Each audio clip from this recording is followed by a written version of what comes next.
Hi, this is Llyn Hunter, L-L-Y-N-H-U-N-T-E-R. I'm a storyboard artist and an illustrator. And today, it won't be when you get this, but it's April Fool's Day where I am at this moment. And what I'm going to do today is we're going to do a little Standee fool for April Fools.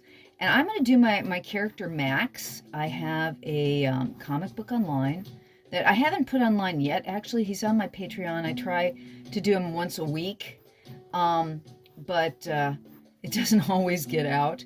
But that's which is why I do it on my Patreon rather than putting it out on the internet yet, because I want to make sure I have enough pages and issues of the comic before I put it out there. And it's my patrons on my Patreon that are helping me get there. I've been a storyboard artist for animation for 33 years, and I really want to do my own thing. I've always wanted to do my own thing, because as a storyboard artist for animation, you do everybody else's work, and I want to do my own work. And that's why I want to show you guys how to do stuff, how I do stuff, how I work. And at the present, this is going to be my April Fool's gift for those on my Patreon. So if you, my Patreon goes as little as $12 a year, and if you join it, I give away all kinds of JPEGs and fun stuff. And this is part of the comic that I've worked on called Silk and Steel. And this is Max, and Max is technically Kinyu Ryu, or he goes by the name by Silk. Kinyu Ryu means silk dragon in Japanese, and he's a engineer, and Max is his buddy and pet. And what I'm doing right now is I'm doing a preliminary of the Standee. What I'm thinking about with a Standee, this is going to be paper, and I need him to stand up. So I'm thinking Max is a oh geez, I can't even remember the name that I gave him. He's a oh shoot.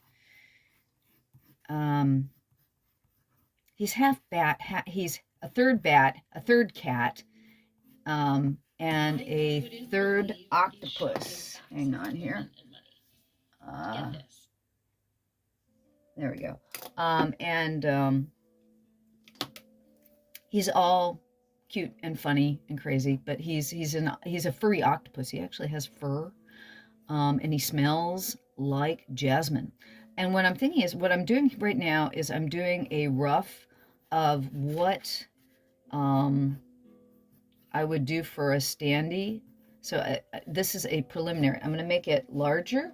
So I want to do a preliminary. This is basically a dummy. And I'm thinking, okay, so it's both a kind of like a thumbnail and as well as a dummy for paper engineering. When you do stuff for that are 3D models or 3D toys and paper, what you're doing is you're being a paper engineer. So you can, not only can you call yourself an artist, you can call yourself an engineer, because you're designing technically a toy made out of paper.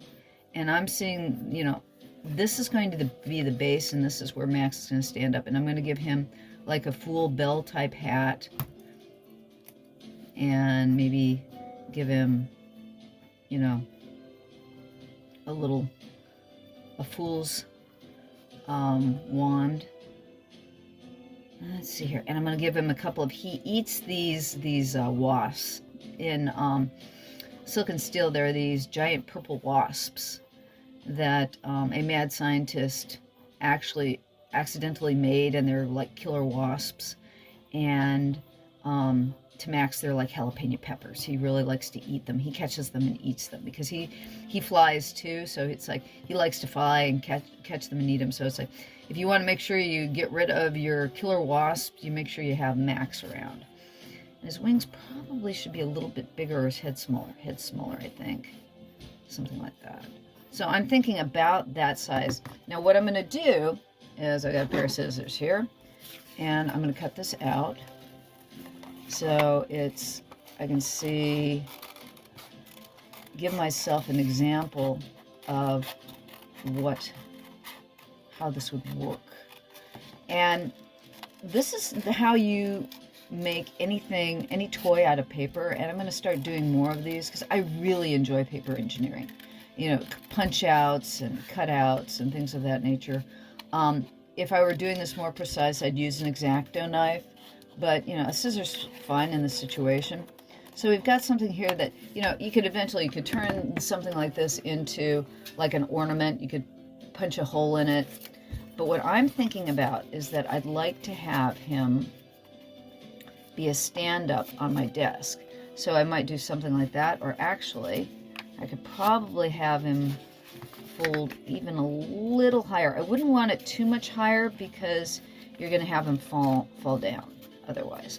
But this is a very simple stand-up, and so you can see it's a little stand-up toy. So just as a fold and a half, you've created just a little stand-up toy. And the thing is that if I wanted to, what I'll do when I print this out, I'll print it double-sided, and then you can see his face on the back as well. You know, but or what I could do is make a separate. If I put this on the computer, then I can take out his eyes and change the back, so it would literally be his back side, and then I could have the front side too. So I'm thinking something like this is what I want to do as my stand-up toy. So that's my preliminary, and I just used, this is you know, your standard. I should have shown that first. This is just a standard index card. Oops, sorry. Bang my. But this is just your standard index card, and that's what I'm doing, using my preliminary for. And I'm using the index card so I have something a little bit stiff, because when I print it out, I'll print it out on probably an 80 to 100 pound cover stock. So if you were going to make these as toys that you would print out from your computer at home, you want a little bit heavier cover stock, and you can buy it online, like at Amazon or at Staples or any paper supply company. You can buy a ream of about 80 to 100 pound stock. Will cost you probably about $30 with shipping and handling, and that's 500 sheets. You can make a lot of toys with 500 sheets of paper, and that'll go through any basic standard colored printer. You just treat it like it's photo paper. I usually use a color Xerox stock. I'll put that down in the information below, so you know if you want to order some paper that's really good for printing in color and creating paper toys with. That's a good thing to do. Okay, so we've got our Max there. That's my idea for what I'm going to use, and I'm going to start a preliminary. Okay, I'm going to make him big. This is an 8x10 sheet of hot press, or it's a block of hot press watercolor paper. You can see here, this is Arches Aquarelle watercolor. It's 300 gram or 140 pound watercolor paper. I like using hot press because it's a very smooth surface.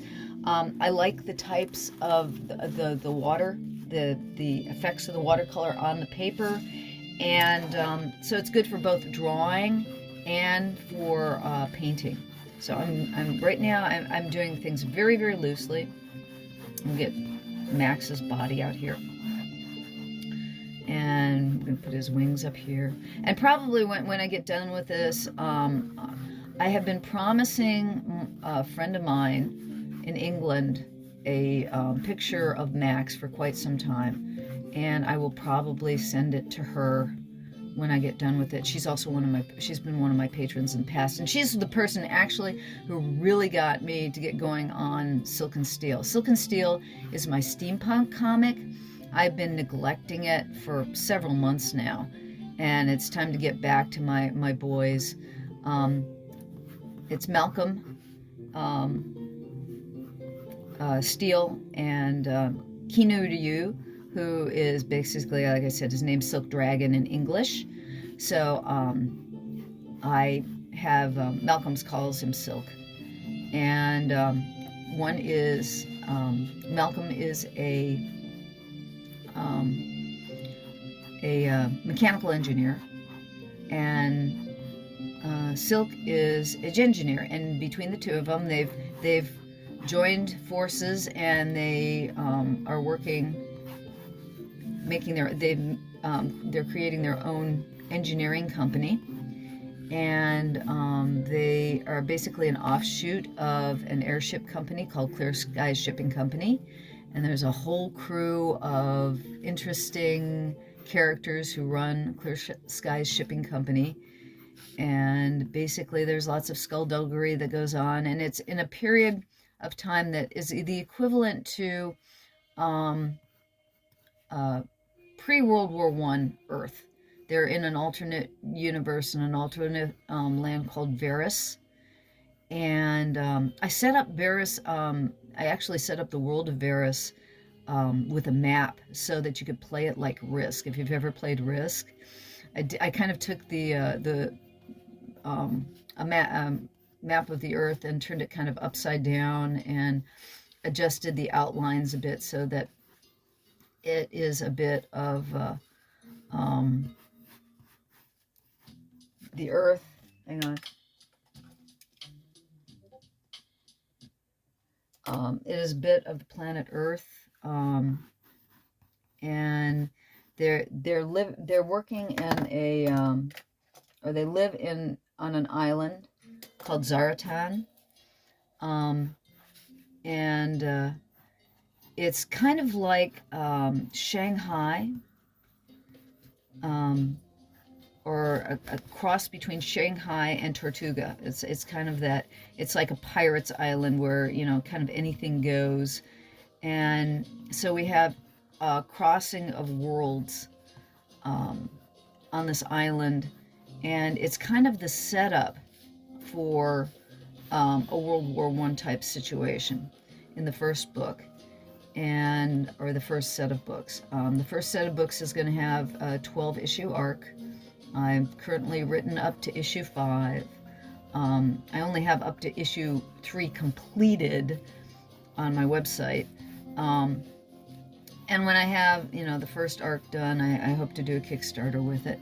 And Max is one of those characters. He came kind of out of nowhere and has become, he's kind of like the crazy puppy that, he's more than that actually. He's a combination of a lot of things. It's kind of like, he's kind of like Snoopy and Charlie Brown. You know, Charlie Brown's the star, but why is it that Snoopy gets the major play? Because Snoopy is the more interesting character, and Max is definitely a character.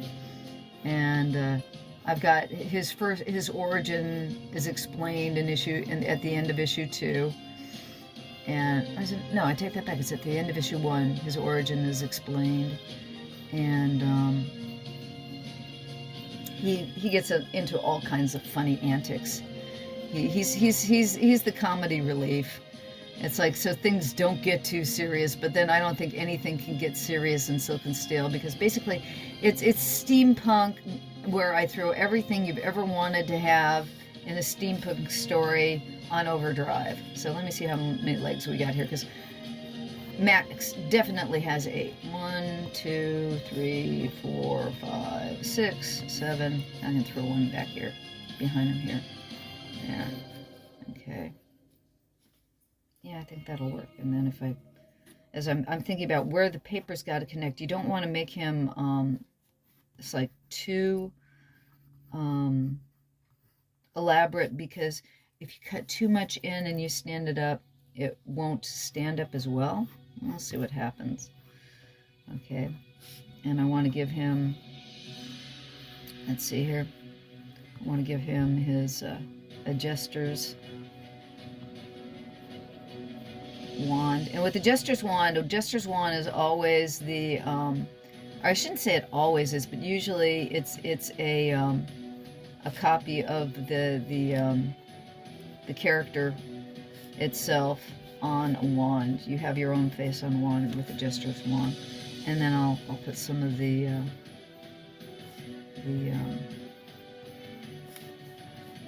wasps down here. Okay, so this is just my rough. Okay, so this is where when I start something, I like to keep it pretty loose, and I'm not getting into the weeds much. I'm just giving myself the permission to dance is the best way I can describe it, because I'm making things loose and not thinking. I'm thinking about where I'm putting stuff, but I'm not really heavily focusing on stuff. Okay, so there's our rough. Now, so here's our thumbnail. And I'm thinking, did I bring enough bottom part here? Maybe I should pull, I'm going to pull his legs out just a little more here, so he has more to stand on. Because when you've got something like that, you don't want too much on the top. You want enough that's bent out so that it'll stand. If you put too much, say here's an over exaggeration. You could do it that much. He'll still stand, but see how the weight's up on this side, or the weight is up here now, so it won't stand up as well. If it's folded in half, we have more of the weight up here, so now he can stand up fine. And what I'll do with this too is I think that the initial piece is going to be big, and I think the final ones are going to be this size. And what I'll do is I'll take a lot of little maxes and put them on a page, and then that way you can have a lot of little maxes being foolish and around, or give them to friends or what have you. And it's you can put them on your desk and you won't worry about them being in the way. Or I'll make a big one and a bunch of little ones. This was you can find this online too. This was the Krampus that I did for Christmas, and this is a rocking Krampus, and we're looking down on it right now, but he rocks. And it was just, it's when it opens up, you just fold him in half and he becomes a rocking toy. There we go. So that's what that is. So I'm keeping, these are very, very simple toys, very simple constructs, but they make, once you're done with them, you've got a 3D statue technically. But anyways, so there's our thumbnail. Here's our rough. Now what I'm going to do is I'm taking a kneaded eraser. I'm taking a really small piece right here. You don't need more than a small piece of kneaded eraser. And I talk about these in just about every one of my videos, just because I didn't learn about kneaded erasers until I was like in high school. And these are a marvelous tool in the respect that you can take all that drawing and all that line work that you've done, and this is what I call ghosting back. I'm taking, graphite is going to get in the way of my inking, but I want to be able to see where I laid down what is technically my framework, and I'm just ghosting that back. And I will erase it. I can erase it all back when I'm done, but right now I want it just ghosted back. And on this particular one, I'm using ballpoint pen. This is your standard, Bic stick, Bic round stick. I'm going to have, I have Post-its nearby for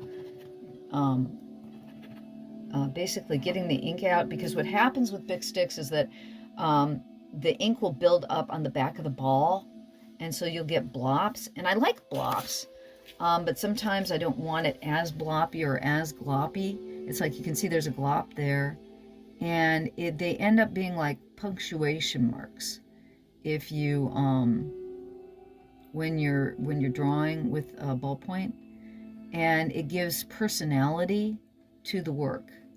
And the interesting thing about ballpoint pen is you can give it a hard line or a soft line, and depending on how hard you press, you can get a gradation of tone too.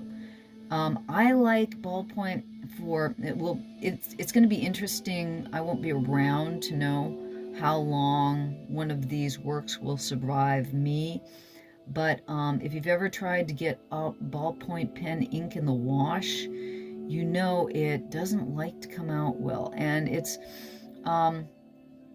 it's relatively non-fugitive against sunlight. Not entirely, but even with watercolor you don't want to stick in direct sunlight anyways, because over the years it will fade. Acrylic is probably a better medium to use. I like to use, if I want something to last longer, I'll often use liquid acrylic, like Aero Color, if I want it to last the test of time.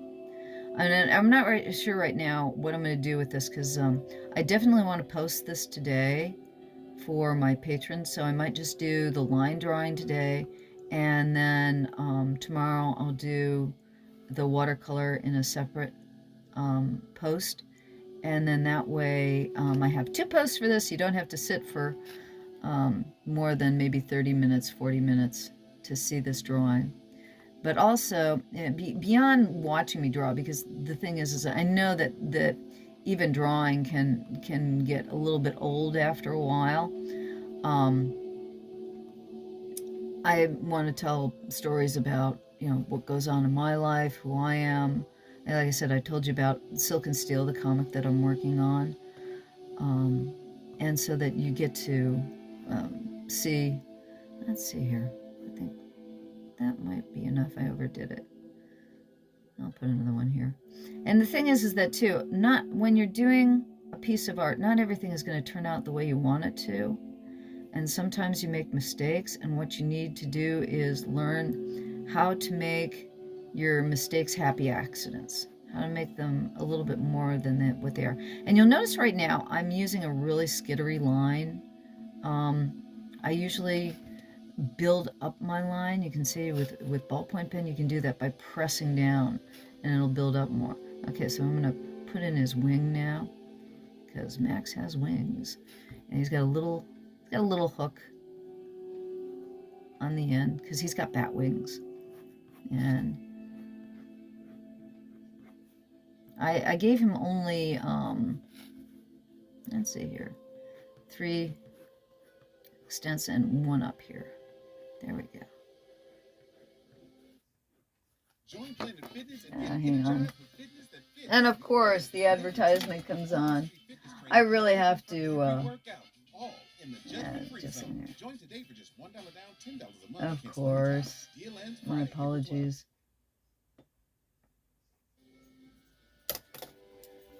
It's like what I've got to do is I've got to pay for some copyright-free music.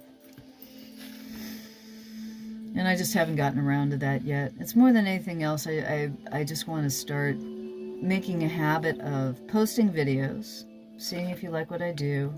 I know that some of you are followers, and I really, really appreciate that. Thank you so very much for following me. Please, if you can, follow me. If nothing else, when I come on, I'll have something maybe interesting that you'd like to see, or I'd be talking about something you'd like to hear. And that's what I'm doing this for, because maybe there's some techniques that I can give to you that you can learn about and try and enjoy, or maybe I'll say something that about my professional life that has meaning and interest to you. And that's why I'm doing this, because maybe I'm hoping that there's something that I have that I can give to you that you enjoy. So if you can, please subscribe. It doesn't cost anything. Check out my my Patreon. I post a lot of where my patrons get to see it 3 days before you, and then if you do become a patron, like I said, it's only $12 a year. And I like to post. I offer up a lot of free JPEGs, so that you can download, things like this, and my past work and coloring pages, and I try to make some things viable, so it's interesting for you to be there as well. But anyways, I'm doing this, like I said, kind of loose. And then what I'll do is I'll come back in and get tighter and tighter and tighter. And a lot of this is miscellaneous decisions. It's just kind of in the moment, what works. Max is, if you've ever seen if you look at an octopus, they have very bubbly skin. And one of the things I want to do that I'm thinking about doing is I have done coloring books for Dover Publications. I did a Dinosaur ABC you can still get, and Sharks of the World, and Stain Window Sea Life coloring book. And so I've done quite a few octopi in my life. I still like to use reference whenever I'm drawing something if I can, because you're never going to have the perfect drawing. You're never going to have, you always forget little things about the things that you're drawing. And if it's an octopus especially, it's always nice to have reference material, because they don't all look the same. They have different type. Their head portion looks different. Their tentacles look different. They're usually 2x2. There's similarities in them, but it's always nice to have reference material around for them. I was thinking what I'd like to do too, sometime in the near future, is do an octopus coloring book. Just because I love tentacles, I love octopi. That's how Max came into being, because I really love octopus. And his name actually comes from, if you want a great movie to watch sometime, check out The Great Race with Jack Lemmon and Tony Curtis. And I'm trying to think of the other actors that are in it, but it was a movie done in the 60s. And Peter Falk plays the character of Max in the movie, and my Max is basically named after that character in the movie, because he's one of my favorite characters in film and story. He was a lot of influence of Silk and Steel came probably from that movie, because I loved it so much. It's a turn-of-the-century road race, and Professor Fate, played by Jack Lemmon, is just the most marvelous character. And I have a character in my comic book called Dr. Demented, Dr. D, and he ends up being, one of those, what you call the antagonist protagonist. He's not really an antagonist, and he's not a protagonist. He's somewhere in between. And though Max hates him, he's Max. He actually created Max, and Max absolutely despises him, because when Max was created, Dr. D threw Max in the trash, and Max has never forgiven him for throwing him in. Well, actually, Max is not a boy or a girl. Max is a kind of a ambiguous. Haven't decided. He's more or less a boy, but he's not. It's like, because with some of the cephalopods can be hermaphrodites. They can be either or. They can change their sex depending on what is needed. And so Max is actually a they, which goes with some politically correct things nowadays.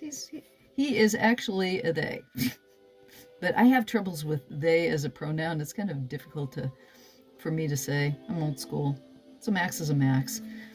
But anyways, as you can see here, with ballpoint pen, one of the things that when I was a kid, I didn't start actually using ballpoint pen as an art tool until I was about in my 20s. And the reason being is because in school, when I was in school anyways, it's like I'm an old fart, they wouldn't let us use ballpoint pen because you couldn't erase it. And, in elementary school and what have you, you'd get nailed. You'd really get punished for using ballpoint pen. So I never actually used it as a drawing tool until I got into college. And then I started keeping sketchbooks on a regular basis, and I really liked the quality of ballpoint pen because it's very slippery. as tools go, everybody's got their favorite kind of tool that they like to use. And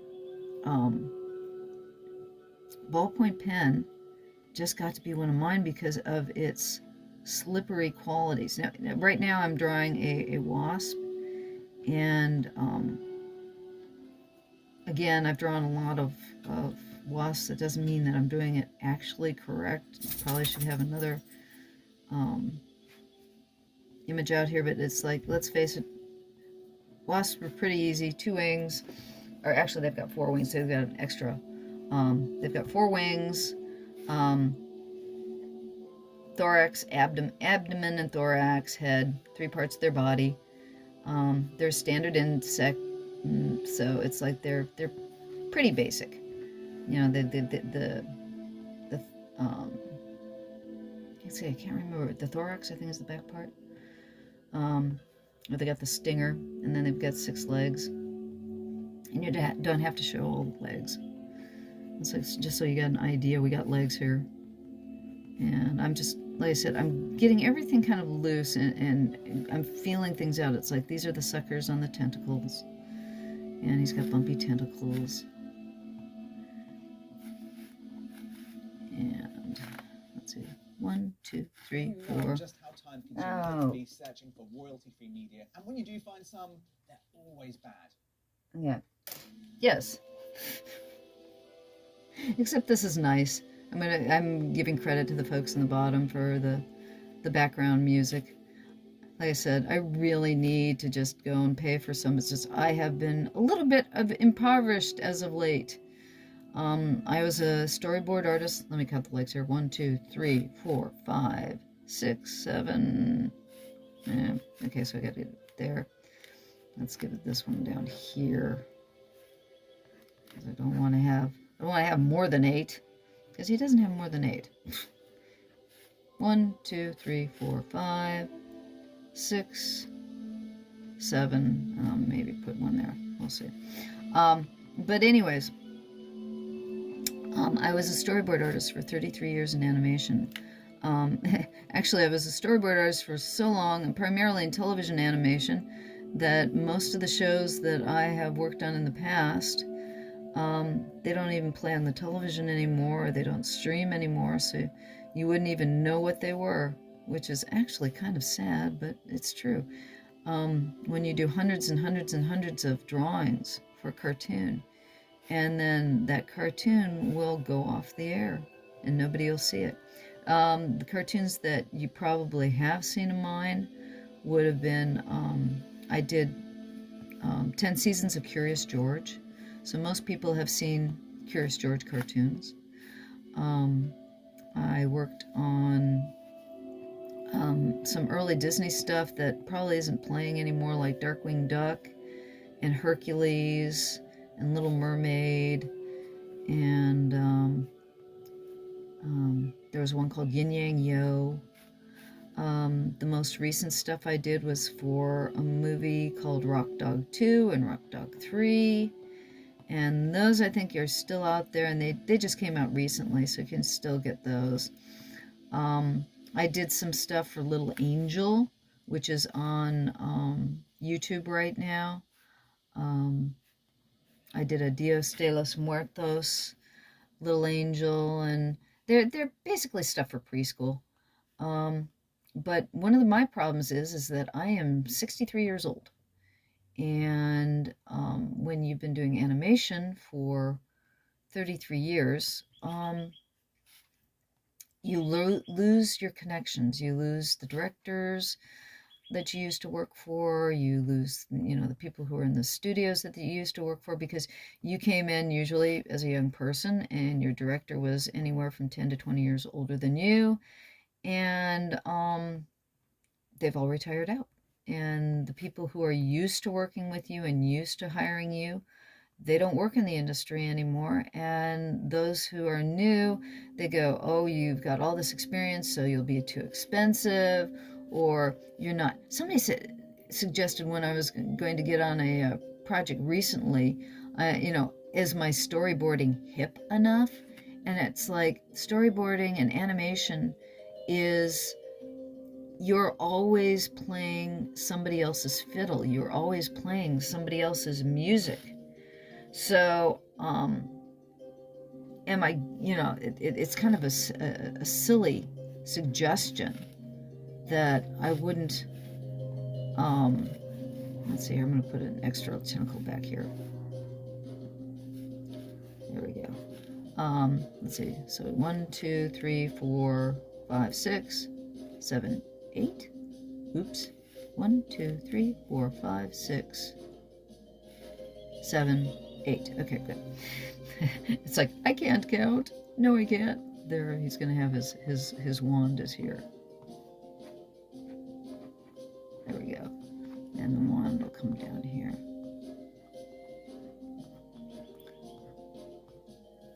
There we go. There's his jester's wand. And anyways, so I've been having a lot of troubles finding work as a storyboard artist in animation, not because I don't know how to use computer animation, not because I don't know how to storyboard anymore, but because I don't have the connections I used to have. And since I don't have the connections I used to have, and they just look at me and go, "You're too old," which I don't get, because I draw better now than I've ever drawn in my life. And I've got 33 years of doing all kinds of TV shows, and from action and adventure. I did Scooby-Doo in the Cyber Challenge. I did Scooby-Doo and the Alien Invaders. I did a science fiction type cartoon called Project Geeker. I did Earthworm Jim. And again, these are probably things you haven't heard, because there are some of my older stuff. I've got 2 Emmys for Animaniacs and Pinky and the Brain. These were, Animaniacs is on now. I don't know if they've taken off Hulu or not. Disney bought up Hulu, and Animaniacs was a Warner Brothers cartoon. So I was supposed to work on the next season of Animaniacs, and since Disney bought up Warner Brothers, they decided they weren't going to do another season of Animaniacs after all. And so there's no more Animaniacs. I didn't get another season, and I was without a job. There are all kinds of reasons why you don't get hired and why you do get hired in animation and the industry. But very much with what my situation, there are all kinds of new kids coming out of school, and they are good, and they are very good. And why pay for somebody with 33 years of experience when you can hire that nice fresh crayon right out of the box, and you got an old used up crayon? And I think that's more along with the fact that they think, again, hey, I've had 33 years. Shouldn't you pay me for the talent that I've got? Well, no. It's like I get paid the same as anybody else.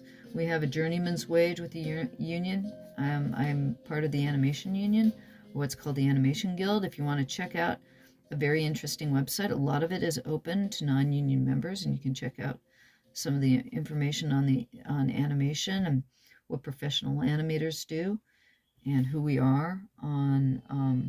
It's called the Animation Guild, or TAG, and we're Local 839. We're part of IATSE, and I have had 25 years, or 24 years, 25 years with the guild. I said I've had 33 years in animation, and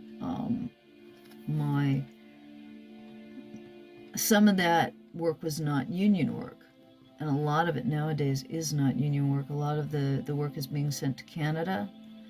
I worked for a company that was English, and everybody I worked with on the project was from a different country. They were from India, they were from Brazil, from Colombia, Canada, and we all worked over the internet using Zoom, of all things. So you don't have to be in the States anymore. And the thing is that the American dollar is very expensive. So they'd rather work with somebody from Colombia. They'd rather work with somebody from India because it's cheaper. And, you know, I look at the artists from Taiwan. I mean, you want to talk about some amazing artists? Whoa, they're talking the graphic designers in Taiwan are just spectacular. So the thing is that if their dollar compared to ours is so much less expensive, then why use somebody in the United States for your animation? So that's one thing. Plus, my style is, when it comes to animation, I do anybody's style. I mean, it's like when you are in animation, you don't do your style, you do whatever the show style is, which I find, you know, fascinating when people look at my artwork and it's like, no, you don't get it. If I'm doing your show, I'm doing your style, not my style. My style is reserved for the things that I love to do for myself. And then I do your style for your show. It's like playing jazz. If I'm, you know, a classically trained musician, but I'm asked to do jazz, I'm playing jazz. And it's the same thing in animation. Now, right now, just to show you something, when I get done with this, I smeared. See, this is a blop of ink right there. I will come back with an X-acto knife, and I can basically scrape out that ink before I do the painting. And I can make it look like you never even notice that there was any ink there. Okay, so just a little bit here to finish up. And then what I'm going to do is I'm either going to do the painting in another, I would suspect another video because this has gone a little bit long. And I will put this out for Mother's Day. Or, I'm sorry, Mother's Day. Jeez, it's April Fool's Day. Aren't I a fool? I teased you. Mother's Day. No, by the time this is posted, it'll probably be Mother's Day. No, it's going to be the second week in April that I post this. No, I take that back. I'm trying to post this on Thursday, so it will actually be the Thursday after the Monday that April Fool's was on, because I'm trying to post every Thursday. I'm trying to post a new video every Thursday. So I will post this one on Thursday. So while you're watching this, it's like it's already Thursday or it's after Thursday because you didn't see it on Thursday and you're watching it on a different day. Or you're watching this way after I ever did it in the first place.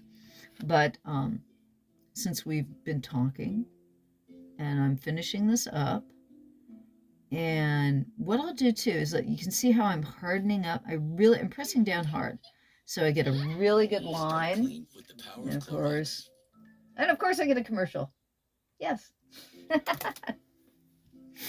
Like I said, maybe by the next time I get this, like I said, I started saying I'm currently working as a cashier at Target. So just to let you know, people with 33 years of experience in animation and Emmys and what have you, at the end of their career, might not get to have the best job in the world. I'm still doing some freelancing. I'm starting to pick up more freelancing. There's not a lot out there as it used to be. I mean, I started out as an illustrator before I got into animation, and there used to be so many more magazines that you could do illustration for, and people don't need as much original artwork anymore for a combination of reasons, one of which is that there are a crud load more artists out there. I mean, our population has grown. We hit 8 billion people last November, if you did not know. We now have 8 billion people on this planet. And if 0.5% of those 8 billion people are good artists, you've got a crud load of really, really good artists. And that's who I'm all competing against. And so I've worked for, like I said, 33 years. I will get a pension. I'm lucky enough because I worked union, that I will have some money to keep me going, that I don't have to work, that I can do nothing but art, and my art, not somebody else's art. in the end of my days. And that I want to live a good long time so that I will have time to do a lot of art, so that I can show you guys a lot of ideas, that I can come up with a lot of paper toys and coloring books and tales and write stories and illustrate them all. That's what that's what I've wanted to do all my life. But it's like, you got to pay for the roof over your head. And I found the best way to do that was, at the time, work in animation. I was lucky enough to get regular gigs in animation, and because of that, I made a very good living for a long time. And right now, I'm just trying to hold on until I can collect my pension. And once I collect my pension, I am going to work like a you-know-what and do more artwork than I've ever done in my entire life, just because I won't have to worry about the roof over my head. And that's the tough thing. If you're not popular, if you can't get regular labor, and then again, I'm always dancing somebody else's tune. And like I said, animation was always fun. I mean, I got paid to draw all day long, and that's really all I've ever wanted out of life, is to be paid to do what I love all day long. But here's the thing, it wasn't my art that I got to do. It was somebody else's idea. It was somebody else's story. It was somebody else's property. It wasn't mine. And if you don't do the thing that's popular, or you don't have somebody to promote you, you do art because you love it, but not necessarily because it's going to make you money. And it's like, that's what I really want to do. I just want to make the fun art and tell the fun stories and do the fun stuff. And unfortunately, I wasn't born rich. If you're rich, you can do that too. I envy Maxfield Parrish was born rich. His beautiful work out there. He was a great artist, but he was also born rich. There's some people who get to be artists because they were born into the right class. And a matter of fact, most artists, if you read Arthur Rackham, if you want to find out about a really interesting person that lived in a good period to do that, he was smart enough. He was an accountant. He went to school in his off hours, and he said himself, make sure you got something to fall back on. Don't be just an artist. Have another career that you've got, and then do your art on the side, and then if it works out, you can get rid of your full-time job and be the artist. But make sure you have something that gives you a profession and a salary before you say goodbye to trying to do just art. I think a lot of kids out there have gotten bamboozled into doing animation, and now AI is coming out, and how do you make a living when the computer is going to take over the creative side of animation, where you have one person directing prompts in order to have the animation done, and you don't have people to be able to do that anymore. They've been turning the kids out of school left and right for animation, and now it's like my job even. You can just feed a script into an AI, and it will pop out, here's 5 shots. Which one do you want? Do you want the over the shoulder? Do you want the... And it's like, I can teach you storyboarding. It has, basically, there are 6 basic shots in storyboarding, the way there are, 15 basic notes or 12 basic notes in music? It's the same sort of thing to teach you how to do film direction. I can easily teach film direction. You can easily teach film direction to an AI. And the AI will give you, here, which of the 6 basic shots do you want for this sequence? And it will give you all the characters. It's going to be done soon. So a director doesn't need a storyboard artist to come up with a storyboard from the script. They can do it themselves for the animation, and then the animation can be done, once the computer's got the storyboard, they can probably do the animation too, and you'll only have to have somebody come in and tweak things. And it's a sad state of affairs, but that's the way it's going to work. Okay, so this is our basic drawing. Come from this. And what I'll do is when it dries, the ink is still a little bit wet. Okay, it's hang on. The ink is still a little wet. That's because, like I said, with ballpoint, it's a petroleum distillate, and it will dry in the air.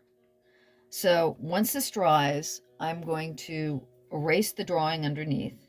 I will clean it up a bit more, and then I'm going to paint it, augment it in the computer, and then it'll be done for the toy. But what I'll do, the next video, we'll paint it. I'll talk some more about this, that, and the other thing. And I will also show you the first version of him in black and white, because we'll have the first toy done in black and white by the next video, okay?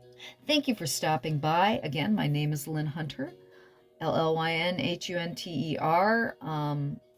Join me on my Patreon. Join me for the next video. I will try to have something interesting and fun for you to see, and fun to play with, okay? Thanks for stopping by.